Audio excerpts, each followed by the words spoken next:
Mr. Reginald Plum lived in a very quiet flat. The only sound was a soft sneeze or the small pop of a jar opening.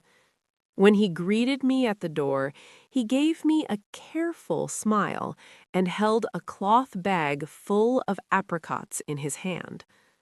Mr. Plum looked around 60.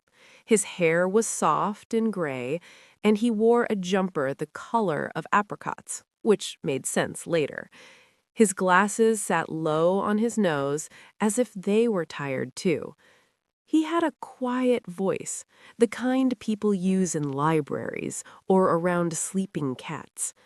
He also held the door as if something important was resting behind him. Later, I learned that the important thing was jam. Inside, the flat smelled of toast and something sweet. The walls were light brown, the fridge made a low humming sound, and the kitchen was full of jam. There were jars on shelves, jars and baskets, jars and drawers. Some were stacked on top of each other. Some were sticky. Some had labels that said, 2016, regret and raspberry. I wondered what had happened in 2016. Probably nothing good. The other labels were unusual too. One said, blackberry, the quiet year. Another said, strawberry, for sad moments only. My favorite was marmalade, emergency use. Open when life feels too hard. I cannot throw them away, he said. What if jam becomes money one day? I looked at the shelves full of jars. He was serious. I think the world will be okay, I said, wiping a blue fingerprint from the kettle. He asked me to clean the kitchen, then added, please do not upset the jam. You want me to clean around the jam? Yes, and please avoid the cherry. It is not safe right now. The lid is loose. It keeps making small noises. I nodded as if this was a normal request and began cleaning. I had cleaned many things in my life, but never around the jam. I decided not to ask any more questions. While Mr. Plum made tea with lemon, I began to organize the jars. I did not throw anything away. I just sorted them by emotional feeling. It was easier than it sounds. Some jars looked brave. Some looked tired. The strange plum one looked as if it needed time alone.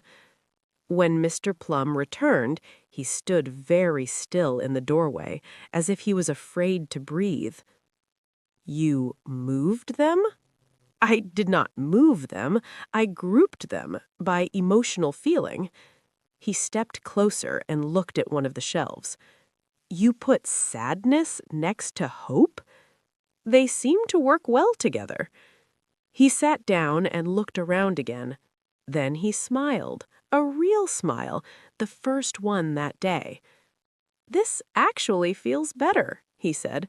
It is not just a room full of sugar now. It feels like a place with ideas. Before, everything was messy. Now, each jar tells its own little story. Exactly, I said, and now you have space for real plates. Before I left, he handed me a small jar. The label was a soft orange color. It said, Mrs. Figg, Autumn Wisdom, sweet and calm. You made this? Last year, he said. I made it during a difficult week. I wanted to keep it because the name helped me feel better.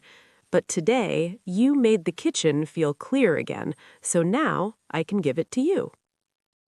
Mr. Plum reminded me of another client I once helped. I never judge them. I just clean, listen, and hope nothing in the room starts talking. I held the jar in my hands. It was a kind gift, and the only jar in the flat that did not need my emotional support. I took it home and placed it on my shelf between a jar called Kind Plum and another called Hopeful Apple. That is where it stays. I do not eat it, but sometimes I look at it. Some jars are better as reminders.